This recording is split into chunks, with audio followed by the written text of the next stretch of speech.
Hi everyone, this is Matthew Janda for Card Runners, and I'm here with Button and Blind Play Part 3. We're going to focus on Button and Big Blind Flop Play. So for this video, we're going to jump right into the content that was intended for the second video. It ended up taking me longer than I expected to go over the content for the second video, so we still have some to go over. So if you haven't seen videos 1 and 2 in this series, you need to watch them first before you watch this video. Otherwise, stuff's not going to make sense, and I don't want to repeat all the stuff we've already discussed. So without further ado, let's jump into hand number 4. And the flop comes Jack of Spades, 10 of Spades, 5 of Clubs. So just like we assumed in the last video, we min-raised on the button, the big blind called, and he checked to us on the flop.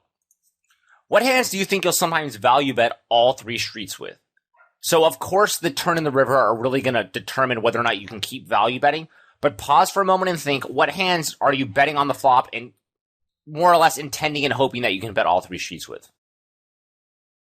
So just like before, I would say it's probably a hand like Queen Jack or better here, especially if the opponent is 3-betting King Jack plus or even Queen Jack plus pre-flop. Because if we had a hand like Queen Jack on this flop, our opponent really needs to have 2 pair or a set to have us beat here when we have Queen Jack. And that's just not very likely. So when we have Queen Jack ourselves, we know we can really comfortably value bet this flop because the big blind's range is so weak that he needs to have a very, very strong hand like 2 pair in order to have us beat. So Queen Jack or better, I'm betting these hands on the flop pretty much 100% of the time. And then I'm hoping I just don't get an unlucky turn because if I don't, I can keep value betting on the turn in the river. And then I'm going to beat all of my opponent's single pair hands. And it's just hard to make 2 pairs and trips. So I already talked about that. And just keep in mind, if you are still playing against passive opponents who call 3 bets pre-flop with Ace Jack and King Jack, then adjust accordingly and check rivers a bit more often. Remember, we must win at least 50% of the time for value betting the river to be more profitable than checking. So all I'm getting at with this is if you're still playing against opponents that have relatively weak big blind play, then when you open on the button, they're probably going to fold way too much from the big blind. And they're also probably going to call with hands like Ace Jack and King Jack, which I think should be 3-bet, and I think most people would agree with that. So when you're playing against these weak opponents, you can probably open the button too wide and feel really good about it because you know they're very exploitable. They're either folding too much on the flop or they're folding too much pre-flop. But you also have to be more careful when you start going for thin value because a really, really good opponent might call with hands like Jack 9 off, Jack 8 off, Jack 7 off, maybe even some worse hands when he's getting 3.5 to 1 immediate odds in the big blind.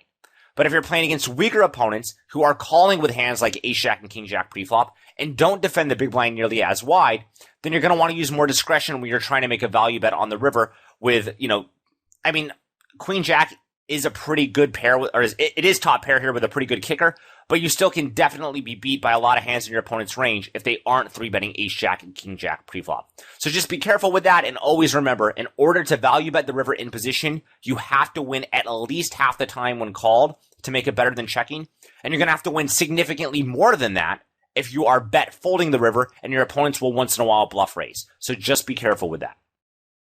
So we're continuing with the same board texture. So what hands will you likely bet for 2 streets of value?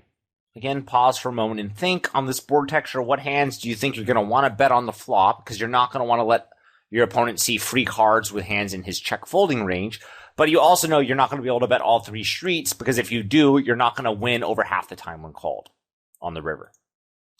So I think most Jack X hands seem pretty reasonable here.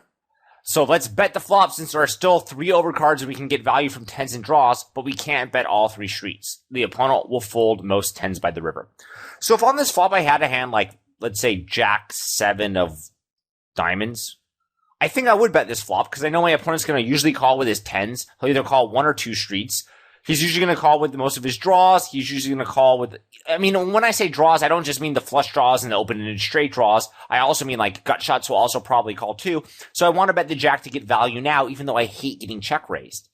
Also, since there's 3 overcards, I can maybe make my opponent fold his Ace X, his King X, his Queen X, which can't outdraw my Jack X hand on the turn.